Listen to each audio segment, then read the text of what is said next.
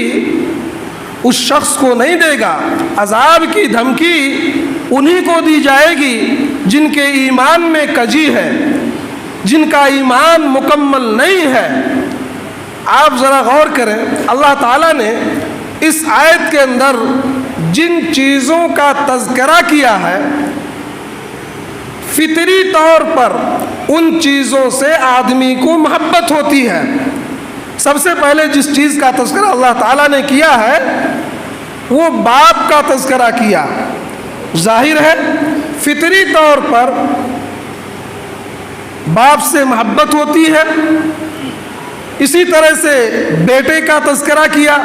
فطری طور پر ایک باپ کو بیٹے سے محبت ہوتی ہے, ایک بھائی کو اپنے بھائی سے محبت ہوتی ہے, ایک شوہر کو اپنی بیوی سے محبت ہوتی ہے, اور اسی طرح سے آدمی جو کچھ مال و جائیداد کما کر کے رکھتا ہے اس مال سے آدمی کو محبت ہوتی ہے, فطری چیز ہے.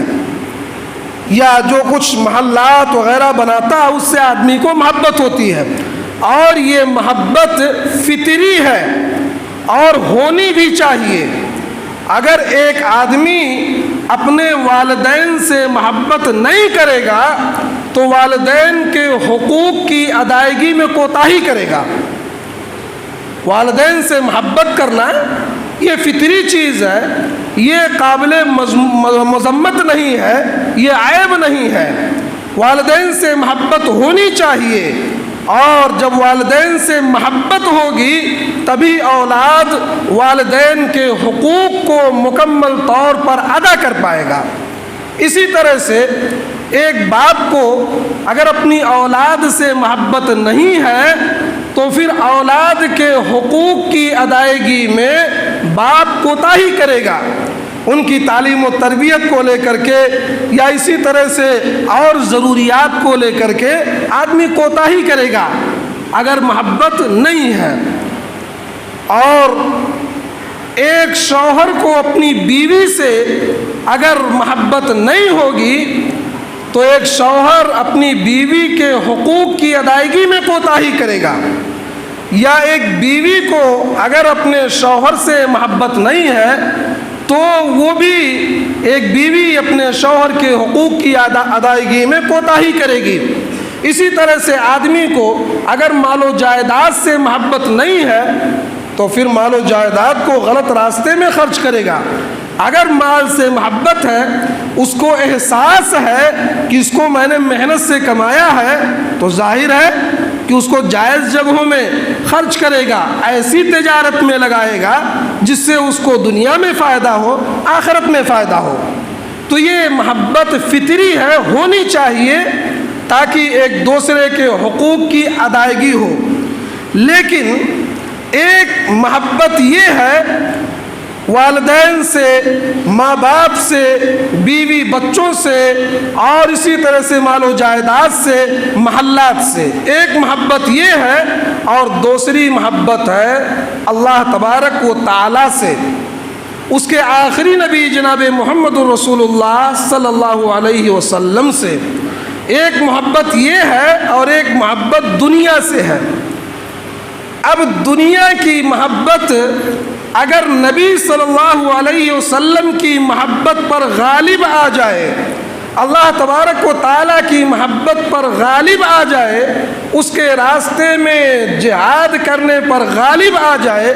مثلا اگر آدمی دنیا کی ان محبتوں میں پڑھ کر کے, مال کی محبت میں پڑھ کر کے, بیوی بچوں کی محبت میں پڑھ کر کے, اولاد کی محبت میں پڑھ کر کے, محلات کی محبت میں پڑھ کر کے اگر اللہ تبارک و تعالیٰ کے حقوق کی ادائیگی میں کوتاہی کر رہا ہے تو پھر اس کی یہ جو فطری محبت ہے یہ قابل تعریف نہیں ہے, پھر اس کے لیے وہ وبال جان ہے. دنیا کی ان محبتوں میں پڑھ کر کے نبی پاک صلی اللہ علیہ وسلم کی لائی ہوئی شریعت پر عمل کرنے میں اگر آدمی کوتاہی کر رہا ہے تو پھر وہ بیوی کی محبت, وہ مال کی محبت, وہ اولاد کی محبت بجائے اس کے کہ وہ قابل تعریف ہو, اس کے لیے ستائش کا ذریعہ بنے, پھر وہ قابل مذمت ہو جائے گی اور وہ اس کے لیے وبال جان ہوگا. اور ایسے ہی لوگوں کو اللہ تبارک و تعالیٰ نے اس آیت کے اندر عذاب کی دھمکی دی ہے۔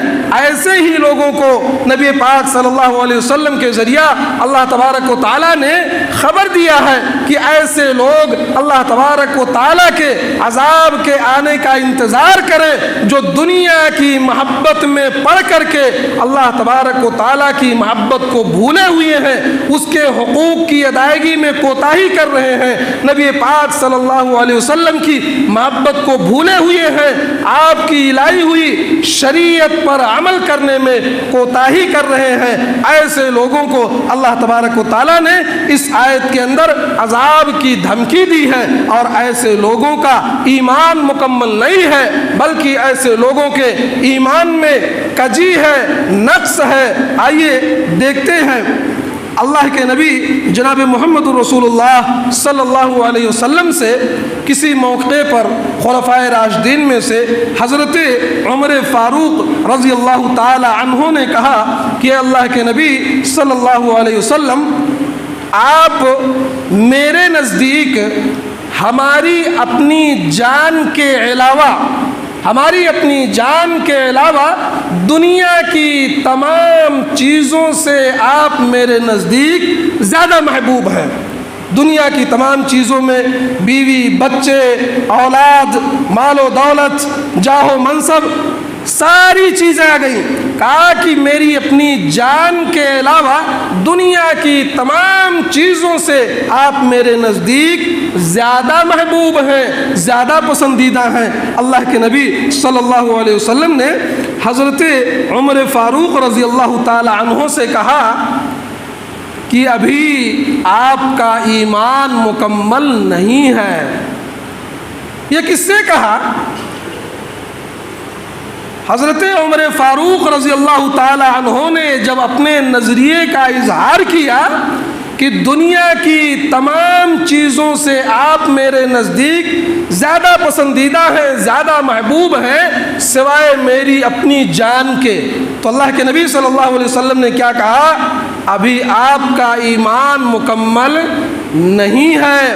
اور آپ نے فرمایا لا یؤمن احدکم حتی اکون احب الیہ من والدہ وولدہ والناس اجمعین۔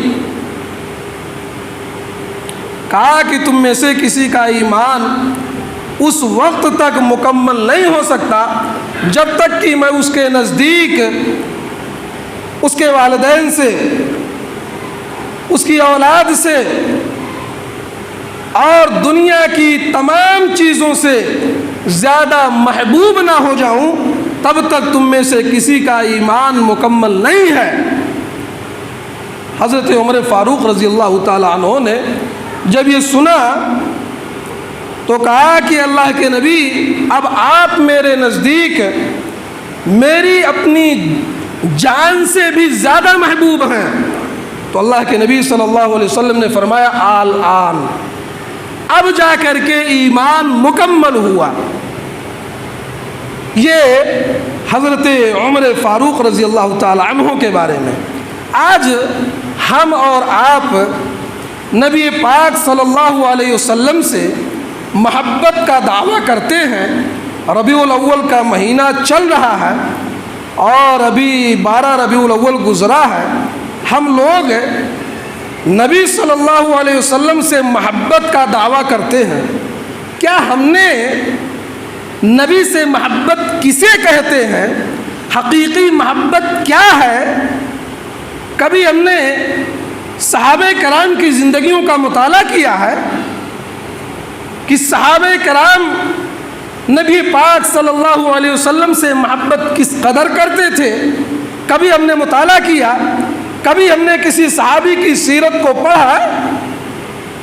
حضرت ابو بکر صدیق رضی اللہ تعالی عنہ،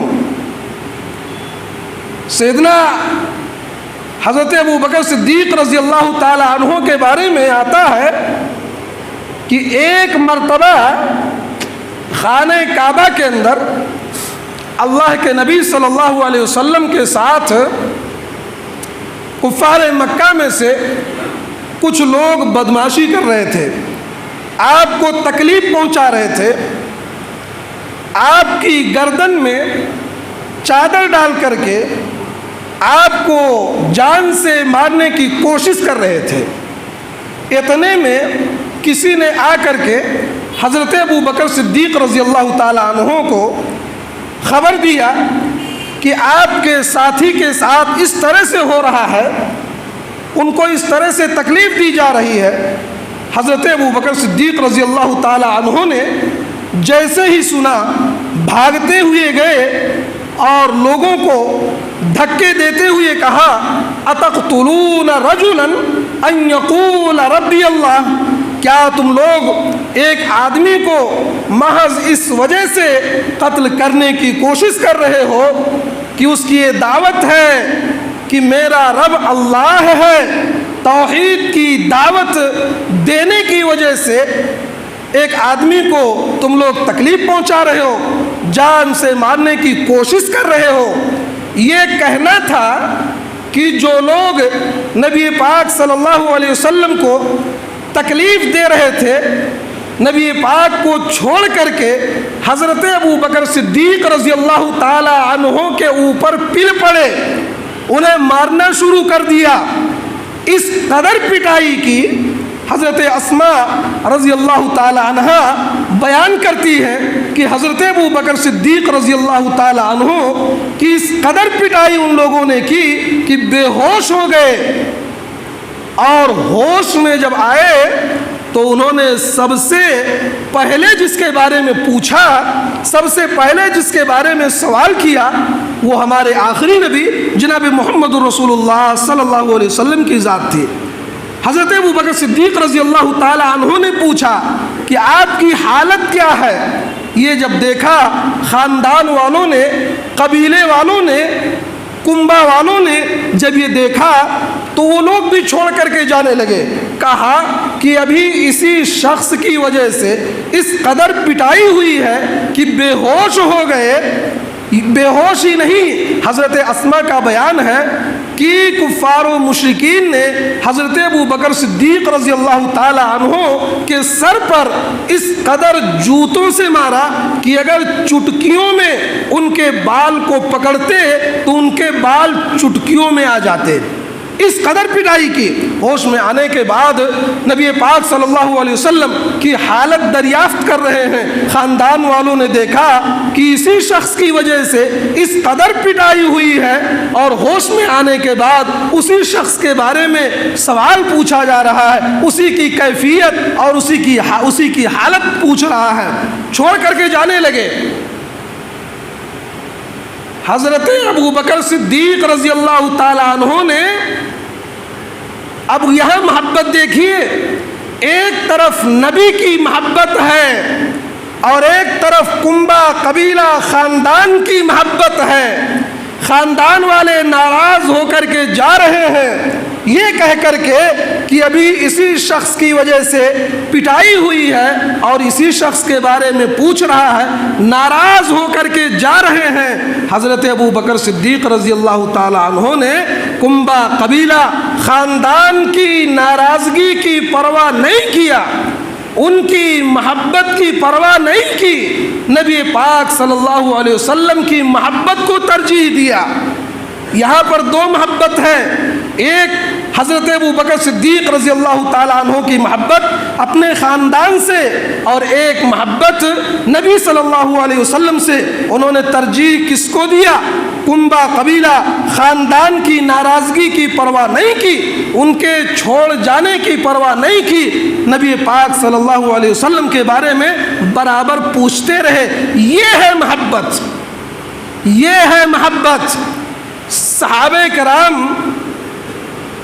نبی پاک صلی اللہ علیہ وسلم کی زبان سے کلمات نکلنے کا انتظار کرتے تھے کہ آپ صلی اللہ علیہ وسلم کوئی حکم دیں اور اس کو ہم کریں۔ یہ تھی محبت صحابہ کرام کی ہمارے آخری نبی جناب محمد رسول اللہ صلی اللہ علیہ وسلم سے۔ کتنی جانیں قربان کی اس شریعت کو پھیلانے میں، اس کو لوگوں تک پہنچانے میں، دفاع کرنے میں۔ وہ حقیقی محبت تھی۔ آج ہم محبت کا دعویٰ کرتے ہیں، ہم بھی محبت کا دعویٰ کرتے ہیں۔ آپ دیکھیں کیا ہو رہا ہے سماج اور معاشرے میں، کیا ہو رہا ہے، کیا یہی محبت ہے؟ میں پوچھتا ہوں، ہمارے آخری نبی جناب محمد رسول اللہ صلی اللہ علیہ وسلم کی آخری وصیت، آپ جب بیماری میں مبتلا ہوئے، مرض الموت میں مبتلا ہوئے، اس بیماری میں جس میں آپ کی وفات ہوئی، اس بیماری میں مبتلا ہوئے، آخری ایام چل رہے ہیں، آخری لمحہ چل رہا ہے، ہمارے آخری نبی جناب محمد رسول اللہ صلی اللہ علیہ وسلم نے ہم امتیوں کو کس بات کی تعلیم دی؟ کون سی وصیت کی؟ آپ کی آخری وصیت ہے الصلاۃ، نماز کی حفاظت کرنا، نماز کی حفاظت کرنا۔ اگر حقیقی معنوں میں ہم اور آپ نبی پاک صلی اللہ علیہ وسلم سے محبت کرتے ہیں تو آپ کی اس وصیت پر عمل کرنا ہوگا۔ اگر ہم دکان پر بیٹھے ہیں، اذان ہو رہی ہے تو دکان بند کر کے اگر مسجد کا رخ کر رہے ہیں تو یہ ہے حقیقی محبت، کیونکہ جس سے ہم محبت کا دعویٰ کر رہے ہیں اس کا آخری فرمان کیا ہے، اس کی آخری وصیت کیا ہے؟ نماز کی حفاظت کرنا۔ اذان ہو، نماز نہ پڑھیں اور محبت کا دعویٰ کریں۔ نبی پاک صلی اللہ علیہ وسلم کی بات جہاں آ جائے، جو قرآن اور حدیث سے ثابت ہو، صحیح ہو، اس پر عمل کرنا، یہ حقیقی محبت ہے۔ یہ ڈھول تاشے یا اسی طرح سے ہلڑ بازی، چیخنا چلانا، ناچنا اور نعوذ باللہ اس میں نشے میں دھت ہو جانا، یہ سب محبت نہیں ہے، یہ سب بکواس ہے، اس کی کوئی حقیقت نہیں ہے۔ پتہ نہیں کہاں سے ہمارے سماج میں، ہمارے معاشرے میں یہ چیزیں آ گئی ہیں اور ہم اور آپ اسی کو حقیقی اسلام سمجھ رہے ہیں، اسی کو حقیقی محبت سمجھ رہے ہیں۔ اگر حقیقی محبت ہے نبی پاک صلی اللہ علیہ وسلم سے تو آپ نے جس چیز سے روکا سب سے پہلے اس پر رک جائیں۔ وَمَا آتَاكُمُ الرَّسُولُ فَخُذُوهُ وَمَا نَهَاكُمْ عَنْهُ فَانْتَهُوا، رسول نے جو تمہیں دیا ہے اس پر عمل کرو، اسے لے لو، جن چیزوں سے روکا ہے اس سے باز آ جاؤ، اس سے رک جاؤ، یہ ہے حقیقی محبت۔ میلاد کے نام پر جشن عید میلاد النبی، کتنی ہلڑ بازی ہم مسلمان کر رہے ہیں، یہ شرم کی بات ہے، یہ کوئی اسلام کا پرچار نہیں ہے، بلکہ اسلام کی شبیہ کو اور اسلام کی حقانیت پر یہ تو الزام تراشی کرنا ہے، اسلام کی شبیہ کو بگاڑنا ہے۔ یہ کون سی بات ہوئی کہ جس چیز کا ثبوت نہ تو قرآن سے ہے، نہ تو احادیث نبویہ سے ہے، نہ ہی خلفائے راشدین نے اپنی زندگی میں جس چیز کو کیا، نہ ہی اجلہ صحابہ کرام میں سے کسی نے اس چیز کو کیا، نہ تو ہمارے اسلاف نے، تابعین نے، تبع تابعین نے جس چیز کو نہیں کیا، اس کو ہم کیوں کر رہے ہیں میرے بھائی؟ ہمارے اپنے آخری نبی جناب محمد رسول اللہ صلی اللہ علیہ وسلم کی زندگی میں، 63 سالہ زندگی میں، کیا آپ کی تاریخ پیدائش کبھی نہیں آئی؟ اور پھر پتہ نہیں، افسوس تو اس وقت ہوتا ہے کہ جو محققین نے، مورخین نے جو وفات کی تاریخ لکھی ہے، نبی پاک صلی اللہ علیہ وسلم کی جو وفات کی تاریخ لکھی ہے وہ 12 ربیع الاول، اور جو ولادت کی تاریخ لکھی ہے وہ 8 ربیع الاول۔ 8 ربیع الاول یہ ولادت کی تاریخ لکھی ہے محققین نے، مورخین نے۔ اور ہم اور آپ پتہ نہیں وفات منا رہے ہیں کہ ولادت منا رہے ہیں۔ ارے میرے بھائی، یہ ترقی یافتہ دور ہے، ٹیکنالوجی کا دور ہے، صحوہ علمیہ ہے، علم کا بول چال ہے، علم کا دورہ ہے، یہ ترقی یافتہ دور ہے۔ اب تو آپ بڑے بڑے علماء کو سوشل میڈیا پر سن سکتے ہیں، پڑھ سکتے ہیں، فتوے پوچھ سکتے ہیں، اس کے باوجود ہم چلے جا رہے ہیں بھیڑ بکریوں کی طرح، بغیر کسی دلیل کے۔ سنا لوگ ایسے کرتے تھے، ہم بھی کرنے لگے۔ میرے بھائی، ہمارے نبی تو وہ تھے جنہوں نے ہمیں سونے کا طریقہ بتلایا، ہمارے نبی تو وہ تھے جنہوں نے ہمیں کھانے کا طریقہ بتلایا، کیسے کھانا ہے، پانی پینے کا طریقہ بتلایا۔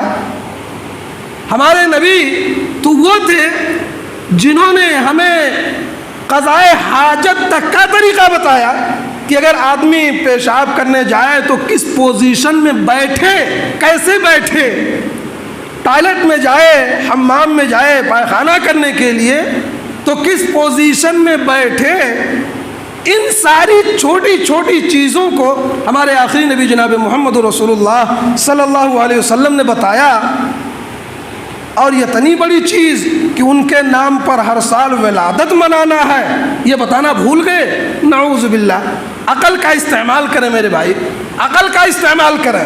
جس نبی نے چھوٹی سی چھوٹی چیز سے لے کر کے دنیا کی بڑی سی بڑی چیز کے بارے میں، ہماری ضروریات زندگی اور اسی طرح سے شریعت کے احکام اور شریعت اسلامیہ کی تعلیمات کو چھوٹی سے لے کر کے بڑی تعلیمات تک کو ہم تک پہنچا دیا، وہ اتنا نہیں بتا سکے کہ عید میلاد النبی کیسے منانا ہے۔ بہرحال یہ ساری چیزیں خرافات ہیں، شریعت سے، اسلام سے اس کا کوئی تعلق نہیں ہے۔ اگر ہمیں حقیقی معنوں میں اللہ کے نبی جناب محمد رسول اللہ صلی اللہ علیہ وسلم سے محبت ہے، اگر ہم محبت کا دعویٰ کرتے ہیں تو نبی نے بتلایا کہ جھوٹ نہیں بولنا ہے۔ ایک مسلمان جھوٹ نہیں بول سکتا ہے، جھوٹ بولنے سے باز آ جائیں۔ رشوت حرام ہے، الراشی والمرتشی کلاہما فی النار، رشوت دینا لینا حرام ہے۔ نبی نے بتا دیا، محبت کا تقاضا ہے کہ رشوت سے رک جائیں۔ ولا تقربوا الزنا، زنا کے قریب نہ جاؤ، انہ کان فاحشہ وساء سبیلا، بدترین راستہ ہے، فحش کام ہے۔ نبی نے بتا دیا، شریعت نے بتا دیا۔ محبت کا تقاضا یہ ہے کہ زنا کے قریب نہ جائیں۔ نبی نے بتا دیا نماز کی حفاظت کرنا۔ محبت کا تقاضا یہ ہے کہ سارے کام کو چھوڑ کر کے مؤذن اذان دے، نماز کی طرف آ جائے، یہ محبت ہے۔ اس کے علاوہ آپ جو کچھ کرتے رہیں یا زبان سے دعویٰ کرتے رہیں وہ محبت نہیں ہے۔ زبان سے جس چیز کا ہم دعویٰ کر رہے ہیں، جب عمل کے ذریعہ اس کو کر کے دکھلائیں گے تب جا کر کے حقیقی معنوں میں ہم مومن کامل کہلائیں گے۔ عربی کا شاعر کہتا ہے، ان المحب لمن یحب مطیع، محبت کرنے والا جس سے محبت کرتا ہے اس کی اطاعت و فرما برداری کرتا ہے، اس کی باتوں کو مانتا ہے۔ اگر ہم نبی سے محبت کرتے ہیں حقیقی معنوں میں، صحیح معنوں میں، تو ہمارے اوپر یہ واجب ہے کہ نبی کی باتوں کو مانیں۔ جس چیز کا زبان سے دعویٰ کر رہے ہیں عمل سے اس کو کر کے دکھلائیں، تب جا کر کے حقیقی معنوں میں ہم مومن کامل ہو سکتے ہیں۔ اور جس آیت کی تلاوت میں نے کی ہے، آیت کے اندر جس عذاب کی دھمکی دی گئی ہے، اس عذاب سے اگر ہمیں بچنا ہے تو ہمیں حقیقی معنوں میں نبی پاک صلی اللہ علیہ وسلم سے محبت کرنا ہوگا۔ آخر میں ہم اللہ تبارک و تعالیٰ سے دعا کرتے ہیں، بار الہ تو ہم تمام مسلمانوں کو حقیقی معنوں میں نبی پاک صلی اللہ علیہ وسلم سے محبت کرنے کی توفیق عطا فرما۔ رب العالمین تو ہمیں اس بات کی توفیق دے کہ ہم اپنی زبان سے جس چیز کا دعویٰ کرتے ہیں، جس محبت کا دعویٰ کرتے ہیں، رب العالمین تو ہمیں اس بات کی توفیق دے کہ ہم عمل کے ذریعہ اس محبت کو ثابت کریں اور عملی میدان میں آ کر کے حقیقی معنوں میں نبی پاک صلی اللہ علیہ وسلم سے محبت کریں۔ آمین۔ بارک اللہ لنا ولکم فی القرآن العظیم ونفعنی وإیاکم بالآیات والذکر الحکیم انہ تعالی جواد کریم ملک بر رؤوف رحیم۔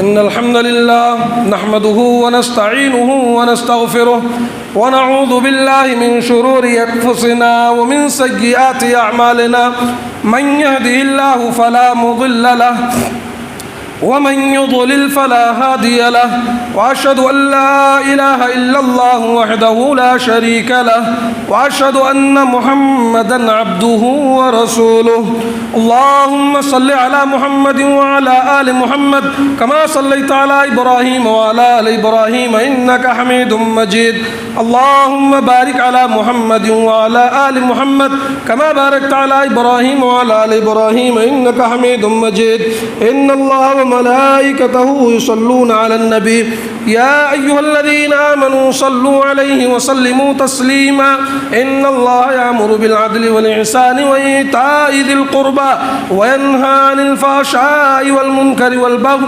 يعظكم لعلكم تذكرون ولذكر الله أكبر والله يعلم ما تصنعون۔